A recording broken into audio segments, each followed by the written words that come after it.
ఓం శాంతి. బాబా చెప్తున్నారు 15/10/23 అవ్యక్త బాప్దాదా రివేజ్ కోర్స్ 18/1/96. బాబా చెప్తారు ఈరోజు సదా సమర్థులుగా ఉండేందుకు సహజ విధి శుభచింతన చెయ్యండి మరియు శుభచింతకులుగా అవ్వండి. ఈరోజు ఇది స్నేహ సంపన్న స్మృతి దివాసం. నలువైపులా ఉన్న పిల్లల స్నేహము వారి హృదయ ధ్వని బాప్దాదా వద్దకు చేరుకున్నాయి. ఈ స్నేహం సుఖస్వరూప స్నేహం. బాప్దాదా ఈ రోజును స్మృతి దివాసమని అలాగే సమర్థి దివాసము అని అంటారు. ఎందుకంటే ఈ రోజున బ్రహ్మ బాబా తమ సాకార స్వరూపంలో అన్ని కార్యములను చేసి సమర్థతను అనగా శక్తులను సాకార రూపంలో పిల్లలకు అర్పించారు. ఈ రోజును స్మృతి దివాసము తండ్రిని ప్రత్యక్షం చేసే పిల్లలు అన్న వరదానాన్ని పొందిన రోజు అని అంటారు. బాబా చెప్తున్నారు అంటే ఈరోజు ఏంటి, ఇది బ్రహ్మబాబా అవ్యక్తమైన రోజు జనవరి 18 అంటే. అందుకని బాబా చెప్తున్నారు సాకార రూపంలో పిల్లలను ముందుంచారు మరియు పరిస్థా రూపంలో తమ పిల్లల సేవను మరియు విశ్వ సేవను ప్రారంభించారు. ఈ జనవరి 18 నాడు బ్రహ్మబాబా సంపూర్ణ నష్టోమోహ స్మృతి స్వరూపంగా అయ్యారు. భగవద్గీతలోని 18 అధ్యాయాల సారము భగవంతుడు అర్జునుడిని నష్టోమోహ స్మృతి స్వరూపునిగా చేశారు. ఇది జనవరి 18 యొక్క స్మృతి చిహ్నం. బాబా పిల్లలతో చాలా స్నేహంగా ఉండేవారు. పిల్లలు అనుభవీలు కదా, సదా సేవకి నిమిత్తంగా అయిన పిల్లలను ఎంతగా జ్ఞాపకం చేసేవారో అనుభవమే కదా. మోహం లేదు, కానీ మనస్పూర్వకమైన ప్రేమ ఉండేది. ప్రేమలో స్వార్థం ఉంటే దాన్ని మోహం అంటారు. కానీ బ్రహ్మ బాబాకి స్వార్థం లేదు. సేవార్థం పిల్లలపై చాలా స్నేహం ఉండేది. అయినా కూడా తోడుగా ఉంటూ పిల్లలను ఎదురుగా చూస్తూ కూడా దేహ రూపంలో ఎటువంటి స్మృతి ఆకర్షించలేదు. పూర్తిగా అతీతంగా మరియు అతి ప్రియమైన వారిగా ఉండేవారు. అందువలననే నష్టోమోహ స్మృతి స్వరూపం అని అంటారు. నాది అనే భావం ఏదీ ఉండేది కాదు. దేహాభిమానం నుండి కూడా నష్టోమోహగా ఉండేవారు. కనుక ఈరోజు అటువంటి ఫాలో ఫాదర్ పాఠాన్ని అనుసరించే రోజుగా మిగిలిపోయింది అని చెప్తున్నారు బాబా కదా. బ్రహ్మబాబా జనవరి 18 రోజు ఏం చేశారు, సాకార శరీరాన్ని వదిలిపెట్టి అవ్యక్త వతనవాసిగా అయ్యారు. తన శక్తులన్నింటినీ ఎవరికిచ్చారు, పిల్లలకిచ్చి పిల్లల్ని ముందుంచి నడిపించే రోజు కదా. బాబా చెప్తారు ఈ అవ్యక్త దివాసము అజ్ఞాని ఆత్మలను పరమాత్మ కార్య వైపుకు మేలుకొల్పే రోజు. ఎందుకంటే ఎక్కువ మంది ప్రజలు బ్రహ్మ బాబాను చూసి బ్రహ్మ కుమారీల పరమాత్మ బ్రహ్మయే, ఈ బ్రహ్మ కుమారీలు బ్రహ్మనే భగవంతునిగా భావిస్తారు అని అనుకునేవారు. బ్రహ్మబాబా సాకారంలో పాత్రను పరివర్తన చేసుకున్న తర్వాత ఇప్పుడైతే ఈ బ్రహ్మకుమారీల భగవంతుడు వెళ్ళిపోయాడు మరియు ఈ బ్రహ్మకుమారీల పని ఈరోజు కాకుంటే రేపైనా సమాప్తమైపోతుంది అని అనుకోసాగారు. బయట వాళ్ళు ఏమనుకునేవారట, బ్రహ్మకుమారీల భగవంతుడు బ్రహ్మే అనుకునేవారట. అలాగే బ్రహ్మబాబా ఎప్పుడైతే ఈ సాకార శరీరాన్ని వదిలిపెట్టేశారో అవ్యక్తమైపోయారో అప్పుడేమనుకున్నారు, ఇంక బ్రహ్మకుమారీల పని అయిపోయింది, వీళ్ళ భగవంతుడు వెళ్ళిపోయాడు అని. కానీ అలా ఎలా అవుతుంది? కానీ బ్రహ్మ బాబా ద్వారా ఇదంతా చేయించేవారు పరమాత్మ కనుక ఇది ఉంటుంది మరియు అంతిమ వరకు కొనసాగుతుంది అని మీకు తెలుసు. ఇది పరమాత్మ కార్యం కదా. మనుషుల కార్యం అయితే ఎవరైనా ఆపగలరు, కానీ భగవంతుడి కార్యం, పరమాత్మ కార్యాన్ని ఎవరు ఆపగలరు? వ్యక్తి యొక్క కార్యం కాదు. బ్రహ్మ బాబా సాకార పాత్ర పరివర్తన అయిన తర్వాత వీరిని ఏదో ఒక శక్తి నడిపిస్తుంది అని తెలుసుకున్నారు. అప్పుడు ఏమనుకున్నారు? బ్రహ్మబాబా శరీరం వదిలిపెట్టేసిన తర్వాత అనుకున్నారట, వీళ్ళని బ్రహ్మ కాదు నడిపించేది, వేరొక శక్తి నడిపిస్తుంది అని. ఇప్పుడు కూడా పరమాత్మను తెలుసుకోలేదు, కానీ ఏదో ఒక శక్తి కార్యం చేయిస్తుంది. ఆ శక్తి ఏమిటి అనేది చూస్తున్నారు, ఆలోచిస్తున్నారు. చివరకు అర్థం చేసుకోవాల్సిందే, ఇది ఎవరి కార్యం? బ్రహ్మ బాబా కార్యమా లేక పరమాత్మ బ్రహ్మ ద్వారా చేయిస్తున్నారా? ఎవరి కార్యం ఇది? బ్రహ్మ బాబా అవ్యక్తమైపోయిన తర్వాత వచ్చిన పిల్లలు బ్రహ్మ బాబా ఇంత త్వరగా తన పాత్రను ఎందుకు పూర్తి చేశారు? ఉంటే మేము కూడా చూసేవాళ్ళం కదా, మేము కూడా కలిసేవాళ్ళం కదా అని ఆలోచిస్తున్నారు కదా. కానీ కల్పపూర్వపు మహిమకు గాయనం ఉంది కదా. కౌరవ సేనకి నిమిత్తమైన మహావీరుల కళ్యాణం ఎవరి ద్వారా జరిగింది? శక్తుల ద్వారానే జరిగింది కదా. అందువలన డ్రామాలో శక్తుల పాత్ర సాకార రూపంలో నిర్ణయింపబడిపోయింది. మాతృశక్తి లేకుండా ఈ విశ్వానికి కళ్యాణం జరగడం అసంభవం అని అందరూ ఒప్పుకుంటారు. మరి బ్రహ్మ బాబా పరిస్తాగా ఎందుకయ్యారు? సాకార పాత్రను ఎందుకు పరివర్తన చేశారు? ఒకవేళ బ్రహ్మ బాబా పరిస్థా రూపాన్ని ధారణ చేసి ఉండకపోతే ఎంతమంది ఆత్మలు ఇక్కడికి చేరుకోలేరు. ఎందుకంటే వాయుమండలం యొక్క తరంగాలు ఈ విశ్వక్రాంతి కార్యాన్ని తేలిక చేస్తున్నాయి. బ్రహ్మ బాబా ముఖ్యంగా పిల్లల భాగ్యాన్ని మేల్కొల్పేందుకు పరిస్తాగా అయ్యారు. పరిస్థా రూపంలో సేవలో వచ్చిన తీవ్ర వేగాన్ని మీరు చూస్తున్నారు కదా. వేగం తీవ్రమయ్యిందా లేక తగ్గిందా కదా. బ్రహ్మబాబా అవ్యక్తమయ్యి సూక్ష్మ సేవలో ఎంత పాలన జరుగుతుంది? మరి తీవ్రం అయ్యింది కదా. తీవ్రం అయ్యింది కనుకనే మీరు ఇక్కడికి చేరుకున్నారు. లేదంటే ఈ పాటికి మంచిగా నిద్రపోతూ ఉండేవారు. బ్రహ్మ బాబా అవ్యక్తమైపోయారు. అవ్యక్తమైపోయారు అని బయట వారిలాగా అనుకోవడం కాదు. మేము కూడా బ్రహ్మ సమానంగా నష్టోమోహ స్మృతి స్వరూపులుగా అవుతాము అని బ్రహ్మ బాబాని అనుసరించే ఉల్లాస ఉత్సాహాలు రావాలి. ఈరోజు ప్రాక్టికల్ పాఠాన్ని చదువుకునే రోజు అని చెప్తున్నారు బాబా. ఈరోజు మీలో ఎవరికైనా మనసు నుండి దుఃఖంతో కూడిన కన్నీళ్ళు వచ్చాయా అని అడుగుతున్నారు బాబా. ఈరోజు మీలో ఎవరికైనా మనసు నుంచి దుఃఖంతో కూడిన కన్నీళ్ళు వచ్చాయా, బయటకు వచ్చాయా అని అడుగుతున్నారు బాబా. లేక లోపలే కాస్త వచ్చాయా? కొంచెమైనా దుఃఖపు వల్ల వచ్చిన వారు చేతులెత్తండి. దుఃఖం వచ్చిందా, రాలేదా? ఈరోజు సేవలో బ్రహ్మ బాబాకు తోడుగా అయ్యే రోజు. మీరందరూ సహచరులేనా లేక సాక్షిలా? సేవలో సహచరులు మరియు మాయ తెచ్చిన పరిస్థితిలో సాక్షులు కదా. మాయ తెచ్చే పరిస్థితిలో సాక్షిగా అవ్వాలి. సేవలో బాబాకి సహచరులుగా అవ్వాలి.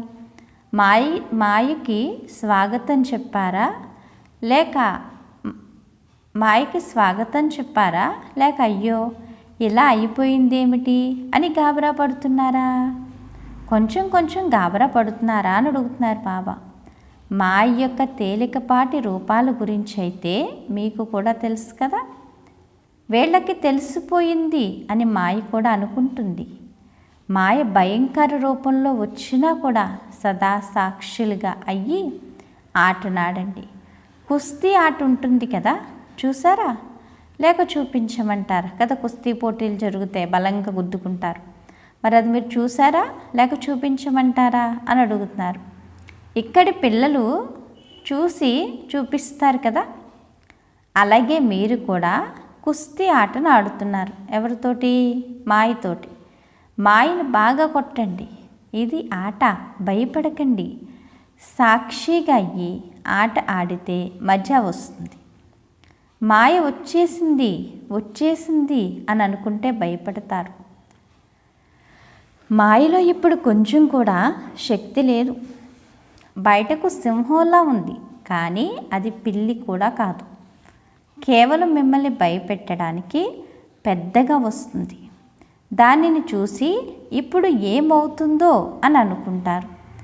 ఏం చెయ్యను, ఎలా అవుతుందో, ఏమవుతుందో అని ఎప్పుడూ అనకండి. జరిగేదంతా మంచిదే, జరగబోయేది ఇంకా మంచిది అని బాబ్దాదా ఇంతకు ముందు కూడా ఈ పాఠం చదివించారు. బ్రాహ్మణులుగా అవ్వడం అంటే అది చాలా చాలా మంచిది. కొన్ని విషయాలు కలలో కూడా అనుకోని వస్తాయి. అజ్ఞాన కాలంలో కూడా జరగని కొన్ని విషయాలు వస్తాయి. ఉదాహరణకి, అజ్ఞానంలో ఉన్నప్పుడు వ్యాపారంలో ఎప్పుడూ దెబ్బతినలేదు. జ్ఞానంలోకి వచ్చిన తర్వాత వ్యాపారంలో అలజడి వచ్చిందనుకోండి, గాబరా పడిపోతారు. జ్ఞానం వదిలేద్దాం అని అనుకుంటారు. కానీ ఏ పరిస్థితి వచ్చినా ఆ కొంచెం సమయం దాన్ని శిక్షకునిగా భావించండి. శిక్షకుడు ఏం చేస్తాడు? శిక్షను ఇస్తాడు. అలాగే పరిస్థితి కూడా మిమ్మల్ని విశేషంగా రెండు శక్తుల యొక్క అనుభవాజ్ఞలుగా చేస్తుంది. అవేంటి? ఒకటి సహన శక్తి, అతీతత్వం, రెండు కదా, నష్టమోహం, రెండు ఎదుర్కొనే శక్తి. ఫస్ట్దేంటి? సహన శక్తి. అతీతత్వం అంటే నష్టమోహ, దేనిపైన మోహం ఉండకూడదు కదా, సహన శక్తి ఉండాలి. ఇక రెండు ఎదుర్కొనే శక్తి, పాఠాన్ని చదివిస్తుంది కదా. ఎదుర్కొనే శక్తి, దేన్నైనా సరే ఏం చేయాలి? ఎదుర్కోవాలి.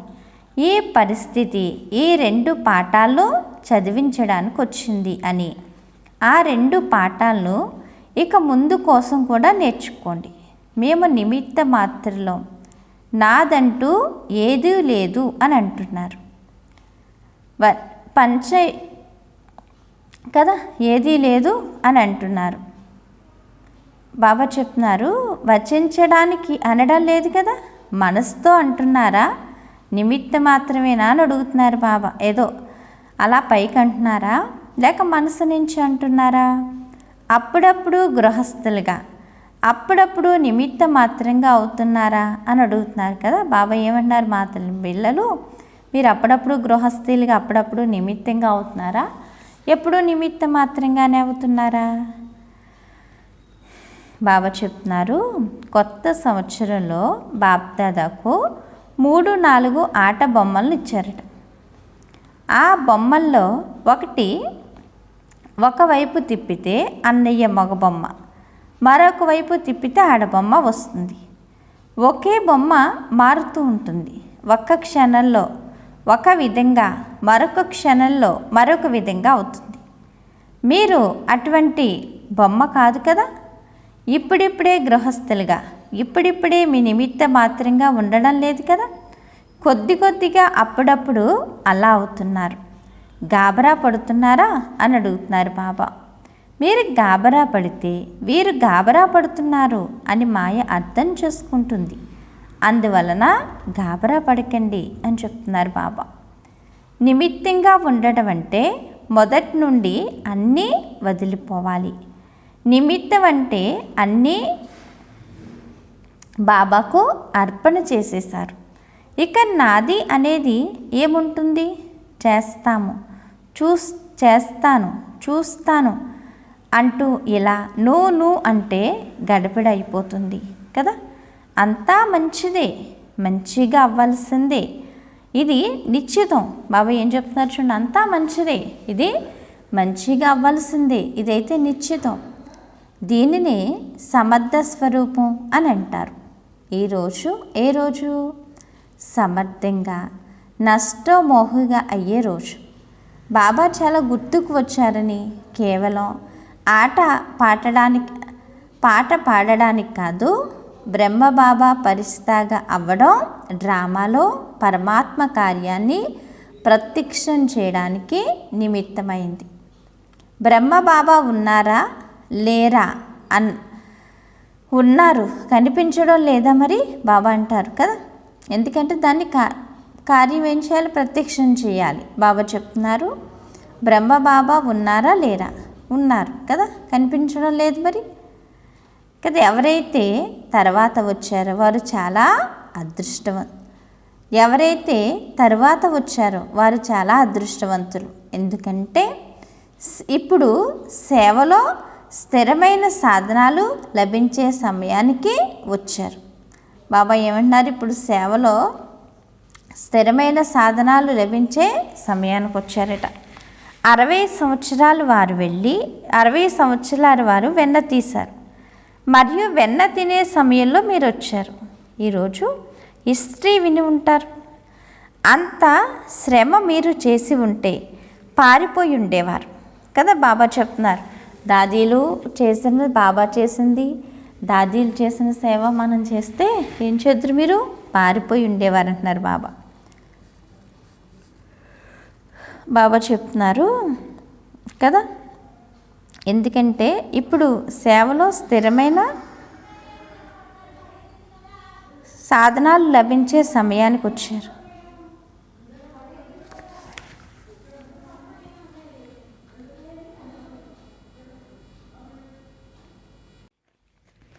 బాబా చెప్తున్నారు, ఎవరైతే తర్వాత వచ్చారో వారు చాలా అదృష్టవంతులు. ఎందుకని? ఇప్పుడు సేవలో స్థిరమైన సాధనాలు లభించే సమయానికి వచ్చారు. 60 సంవత్సరాలు వారు వెన్న తీశారు, మరియు వెన్న తినే సమయంలో మీరు వచ్చారు.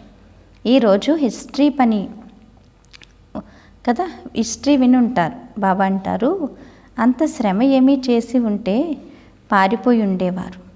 వర్తమాన సమయంలో సేవ యొక్క వాయుమండలం తయారయ్యింది. ప్రధానమంత్రి అయినా, ముఖ్యమంత్రి అయినా, ఏ నేత అయినా ఎక్కువ మంది కార్యం మంచిదని అంగీకరిస్తారు. వారు చెయ్యకపోవడం అనేది వేరే విషయం. ప్రతి ఒక్కరి పాత్ర వారిది. కానీ ఈ కార్యం మంచిది, ఇంకా ముందుకు వెళ్ళాలి అని అయితే అంటున్నారు కదా. ఆదిలో బ్రహ్మకుమారిల ముఖం కూడా చూడకూడదు అని అనేవారు. ఆదిలో ఆహ్వానించడానికి వెళ్తే తలుపులు మూసుకునేవారు. మీరైతే మంచి సమయానికి వచ్చారు కదా. బాబా చెప్తున్నారు చూడండి, ఆదిలో అయితే సేవ అంటే ఎంత కష్టంగా ఉండేదో. బ్రహ్మకుమారిల మొహమే చూడకూడదు, వీళ్ళు ఆహ్వానిస్తే వెళ్ళకూడదని తలుపులు వేసుకునేవారు. ఇప్పుడైతే ఎదురు ఆహ్వానిస్తున్నారు కదా. మరి సేవ యొక్క అవకాశం చాలా ఉంది, అందుకే మీరు చాలా అదృష్టవంతులు. వెన్నను తీసి పెట్టారు, ఇంకా తినడమే అని చెప్తున్నారు. ఎంత సేవ చెయ్యాలనుకుంటే అంతా చేసుకోవచ్చు. ఇప్పుడు అందరూ అర్థం చేసుకుంటున్నారు, సాకార బ్రహ్మబాబా తర్వాత కూడా బ్రహ్మకుమారిలు సిల్వర్ జూబ్లీ జరుపుకున్నారు, గోల్డెన్ జూబ్లీ జరుపుకున్నారు. ఇప్పుడు డైమండ్ జూబ్లీ వరకు చేరుకున్నారు కదా. బాబా ఏం చెప్తున్నారో చూడండి, సాకార బ్రహ్మబాబా తర్వాత కూడా బ్రహ్మకుమారిలు ఏం చేశారు? సిల్వర్ జూబ్లీ, అలాగే గోల్డెన్ జూబ్లీ, ఇప్పుడు డైమండ్ జూబ్లీ. ఎందుకంటే ఎవరైనా పెద్ద గురువు వెళ్ళిపోతే, శరీరం వదిలేస్తే గడబడైపోతుంది. ఇక్కడ ఏమైనా గడబడి ఉందా? ఇక్కడైతే ఇంకా ఎక్కువగా వృద్ధి అయ్యింది కదా. అయిందా లేదా? బాబా సాకార శరీరాన్ని ఒకటే మార్చారు, సేవ అయితే ఇంకా ఎక్కువైంది, పెరుగుతూ ఉంది. దీని ద్వారా ఏం రుజువయిందంటే ఈ కార్యం చేసేవారు తండ్రి అయిన పరమాత్మని, నిమిత్త మాధ్యమం బ్రహ్మబాబా అన్నది రుజువయ్యింది. ఇప్పుడు కూడా మాధ్యమంగా బ్రహ్మబాబా ఉన్నారు, కానీ పాత్ర వేరుగా ఉంది. డ్రామాలో మొదట మాధ్యమంగా సాకార బ్రహ్మ ఉండేవారు, కానీ ఇప్పుడు పరిస్థితి రూపంలో ఉన్నారు. బ్రహ్మని తండ్రి అని అంటారు. బ్రహ్మ రచయిత కదా, మధ్య మధ్యలో పిల్లలను పాలన చేసేందుకు ఈ పాత్ర నిమిత్తంగా ఉంది. బ్రహ్మయే రచయిత. రచన కార్యంలో ఇప్పుడు కూడా మరియు అంతిమ వరకు కూడా బ్రహ్మ పాత్రయే ఉంటుంది. బాబా చెప్తున్నారు, ఈ రోజంతట్లో ఎవరి దగ్గరకు మాయ వచ్చింది? మనవడు మనవరాలు ఎవరు గుర్తుకు రాలేదు కదా. సదా ఇలా సమర్థంగా ఉండండి. మరియు ఇందుకు సహజ విధి 2 మాటలను స్మృతిలో ఉంచుకోండి. 2 మాటలైతే గుర్తుంటాయి కదా అంటున్నారు బాబా. బాబా చెప్తున్నారు, మురళి అంతా మర్చిపోయినా కానీ 2 మాటలు గుర్తుంచుకోండి మరియు ప్రాక్టికల్లో వాటిని చేస్తూ పోండి. ఆ 2 మాటలు ఏమిటో మీకు తెలుసు కూడా. కొత్త విషయం అయితే ఏమీ కాదని చెప్తున్నారు బాబా. ఏంటా 2 మాటలు మరి? బాబా చెప్తున్నారు వినండి. First point, శుభచింతన. నెగిటివ్ను కూడా పాజిటివ్గా చేయండి. ఫస్ట్ ఏంటిది? శుభచింతన చేయండి. అంటే నెగిటివ్ని పాజిటివ్లోకి తీసుకురండి, అంటే చెడును మంచిలోకి పరివర్తన చేయండి. దీనినే శుభచింతన అని అంటారు. నెగిటివ్ పాజిటివ్గా అవ్వగలదు, మార్చగలరు. కర్మలు చేస్తున్నప్పుడు కూడా కేవలం శుభచింతనయే జరుగుతుందా అన్నదాన్ని పరిశీలించుకోండి. ఇంకా 2వ పాయింట్, అందరి పట్ల శుభచింతకులు కదా. శుభచింతన అందరి పట్ల కూడా శుభచింతకులుగా అవ్వాలి. శుభచింతన మరియు శుభచింతకులు ఈ రెండిటికి సంబంధం ఉంది. ఒకవేళ శుభచింతన లేకపోతే శుభచింతకులుగా కూడా అవ్వలేరు. కనుక ఈ 2 విషయాలపై అటెన్షన్ పెట్టాలి. అర్థమైందా అని అడుగుతున్నారు బాబా. దీన్ని మర్చిపోవద్దు. ఇప్పుడు చూస్తే ఎటువంటి సమస్యలు ఉన్నాయంటే, లోకులు మీరు చెప్పే మాటలను అర్థం చేసుకోలేరు. కానీ మీరు శుభచింతకులుగా అయ్యి శుభమైన వైబ్రేషన్స్ ఇస్తే మారుతారు. ఒక్క విషయంలో ముక్తులుగా కూడా అవ్వాలి. ఈ చింతకులుగా అయ్యి శుభమైన వైబ్రేషన్స్ ఇస్తే మారుతారు. ఒక్క విషయంలో ముక్తులుగా కూడా అవ్వాలి. ఈ బ్రాహ్మణ జీవితంలో ముక్తులయ్యేవారే కదా. ముక్తులుగా అయ్యేందుకు 9 విషయాలు చెప్పి ఉన్నాం. ఒకవేళ ఈ 9 విషయాల్లో ముక్తులుగా అయితే నవరత్నాలుగా అవ్వగలరు అని చెప్తున్నారు బాబా. బాబా చెప్తున్నారు, ఈరోజు బాప్దాదా ఒక్క విషయంలో స్మృతిని తెప్పిస్తున్నారు. ఎప్పుడైనా శారీరకంగా అనారోగ్యం వచ్చినా, మనసులో తుఫాను వచ్చినా, తనువులో అలజడి కలిగినా, కుటుంబంలో అలజడి వచ్చినా, సేవలో కూడా అలజడి వచ్చినా, ఏ రకమైన అలజడిలో కూడా దుఃఖపడకూడదు, నిరాశపడకూడదు. విశాల హృదయం కలవారిగా అవ్వండి. బాబా మనసు ఎంత పెద్దది, చిన్నదా ఏంటి? తండ్రి ఏమో విశాల హృదయం కలవారు. కానీ పిల్లలు మనసును చిన్నబుచ్చుకుంటారు. జబ్బు వచ్చిందంటే నొప్పి నొప్పి అని ఏడవడం మొదలు పెడతారు. బాధపడలేకపోతున్నామన్న రోగాన్ని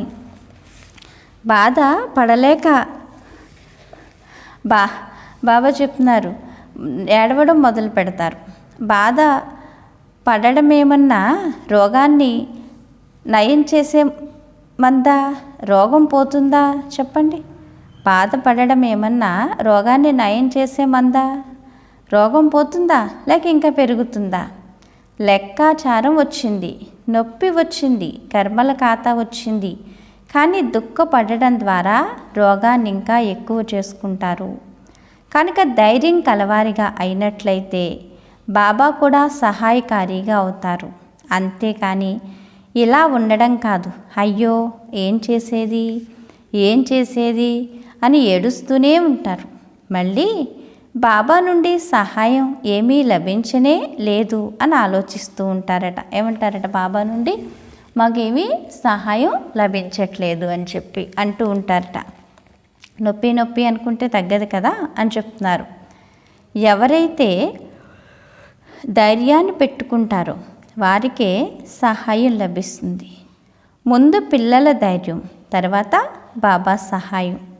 ధైర్యాన్ని పోగొట్టుకుంటారు, మళ్ళీ బాబా నుండి సహాయం లభించలేదు. అవసరమైన సమయంలో బాబా కూడా ఏం చెయ్యలేదు అని ఆలోచించడం మొదలు పెడతారట. సగం మాటను గుర్తుపెట్టుకోకండి. బాబా సహాయకారియే, కానీ ఎవరి సహాయకారి? సగం మర్చిపోతున్నారు. పిల్లలు తెలివి చూడండి. సగం గుర్తుపెట్టుకుంటున్నారు, సగం మర్చిపోతున్నారు. పూర్తిగా గుర్తుపెట్టుకోండి, సగం కాదు అని చెప్తున్నారు. బాబా సహాయకారియే, కానీ ఫస్ట్ ఎవరికి సహాయం ఎవరికి లభిస్తుంది? ఎవరైతే ధైర్యంగా అడుగు ముందుకు వేస్తారో వాళ్ళకి కదా. సగం గుర్తుపెట్టుకుంటున్నారట. ఎందుకో తెలీదు, బాబా కూడా మహారాజులకే సహాయం చేస్తారు, మాకైతే చెయ్యనే చేయరు, మాకైతే ఇవ్వనే ఇవ్వరు అని అనుకుంటున్నారట. ముందు మీరు, తర్వాతే మహారాజులు. కానీ దుఃఖితులుగా అవ్వద్దు. మనసులోకి ఏదైనా అలజడి వస్తుంది కూడా.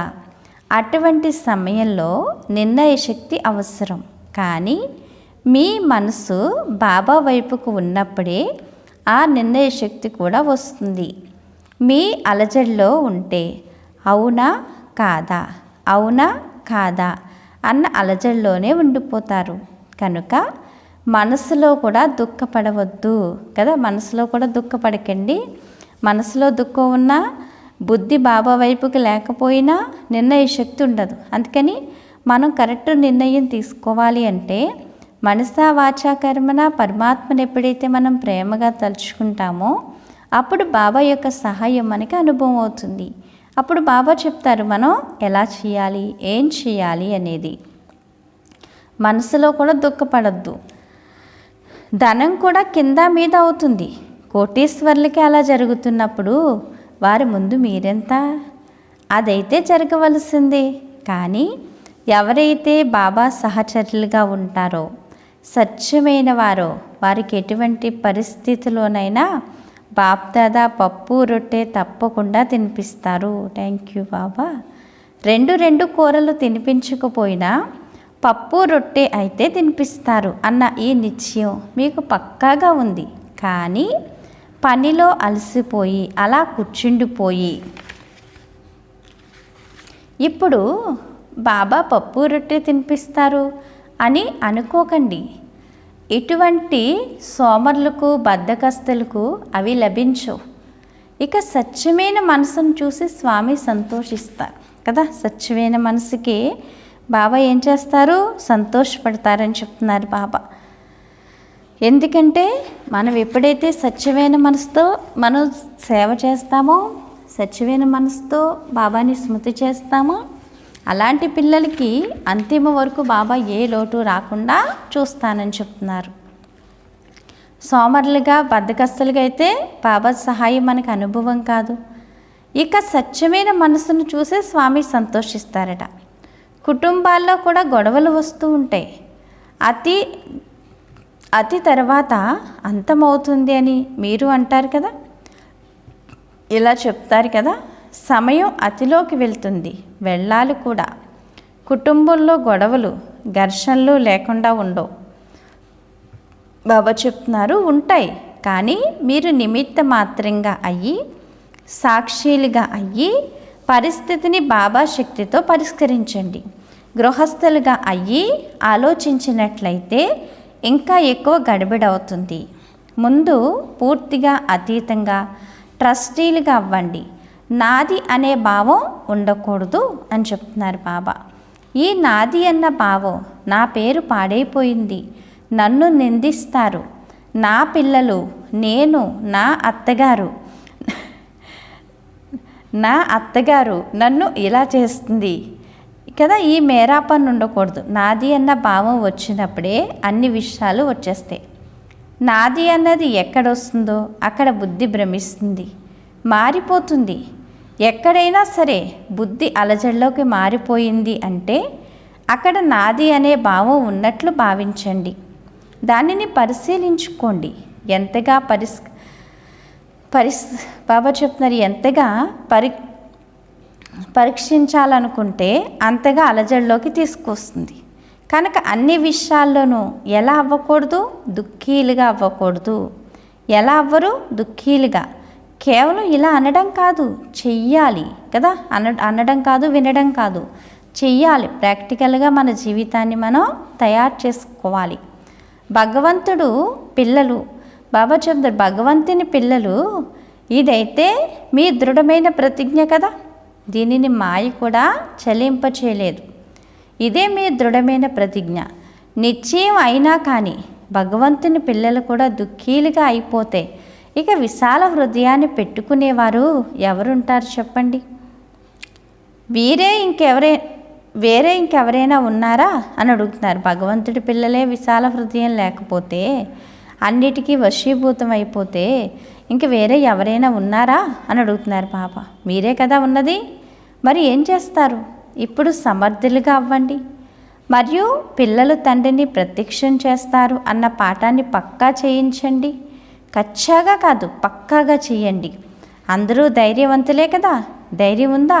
బాబా అడుగుతున్నారు. పిల్లలు అందరూ ధైర్యవంతులేనా? ధైర్యం ఉందా? లేకపోతే మధ్య మధ్యలో అలజడిలోకి వచ్చేస్తున్నారా అని అడుగుతున్నారు బాబా. లేదు కదా.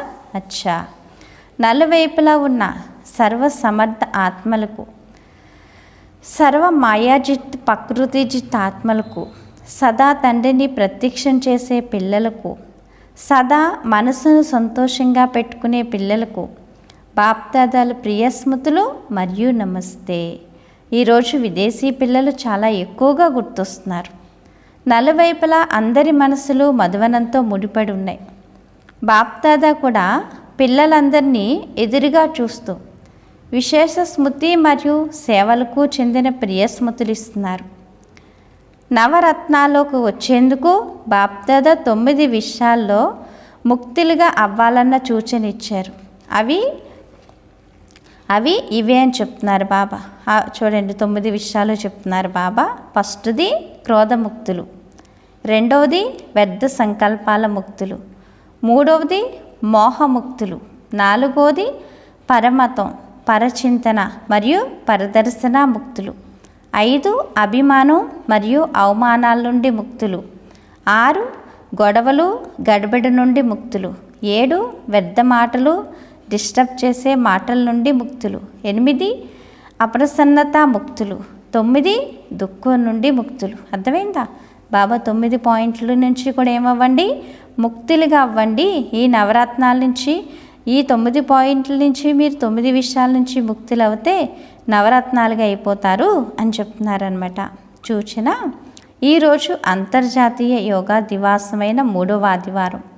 సాయంత్రం 6:30 నుండి 7:30 గంటల వరకు సోదరులందరూ యోగాభ్యాసంలో దివ్య ఆకర్షణామూర్తి ఆత్మనైన నేను విశ్వ గగనంలో మెరుస్తూ ఉన్నాను. నా దివ్యత మరియు పవిత్రతల ద్వారా ఆత్మలకు సాక్షాత్కారం అవుతున్నాయి. దారి తప్పి భ్రమిస్తున్న ఆత్మలు తిరిగి సత్య మార్గంలో ముందుకు వెళ్తున్నాయనే అభ్యాసం చేయాలి. అచ్చా, వరదానము: డబల్ లైట్ స్థితి ద్వారా ఎగిరే కళను అనుభవం చేసుకుని సర్వబంధన్ ముక్తి భవ. నేను డబల్ లైట్ స్థితిలో ఉండే పరిస్థానని నడుస్తూ తిరుగుతూ ఇదే స్మృతుండాలి. పరిస్థానగా ఎగిరేవారు. తేలికైన వస్తువు ఎప్పుడూ పైకెళ్తుంది, కిందకు రాదు. అర్ధకల్పమైతే క్రిందనే ఉన్నారు. ఇప్పుడు ఇది ఎగిరే సమయం కావున ఏ విధమైన భారం కానీ లేక బంధనం కానీ లేదు కదా అని పరిశీలించుకోండి. మీ బలహీన సంస్కారాల, వ్యర్థ సంకల్పాల, దేహభావపు బంధనం లేక భారం చాలా సమయం నుండి కొనసాగుతున్నట్లయితే అంతిమంలో క్రిందకి తీసుకుని వస్తుంది. కావున బంధన్ ముక్తులుగా అయ్యి డబల్ లైట్ స్థితిలో ఉండేందుకు అభ్యాసం చేయండి అని చెప్తున్నారు బాబా. స్లోగన్ను: ఎవరి వద్దనైతే శుద్ధ సంకల్పాల శక్తి జమయ్యుంటుందో వారే మనసా సేవ చెయ్యగలరు అని చెప్తున్నారు. ఏంటి? ఎవరి వద్దనైతే శుద్ధ సంకల్పాల శక్తి జమయ్యుంటుందో వారే మనసా సేవ చెయ్యగలరు అని చెప్తున్నారు బాబా. అచ్చా, మధురాతి మధురమైన ఆత్మీక తండ్రికి ఆత్మీక పిల్లల యొక్క ప్రియ స్మృతులు. గుడ్ మార్నింగ్ మరియు నమస్తే. నమస్తే నమస్తే. ఓం శాంతి. మధురమైన బాబా, ప్రియమైన బాబా, నా బాబా, ధన్యవాదాలు బాబా. ఓం శాంతి. ఈరోజు స్వమానం, నేను సర్వ బంధన్ముక్తి ఆత్మను. నేను సర్వ బంధన్ముక్తి ఆత్మను అనుకోండి. అచ్చా. ఓం శాంతి.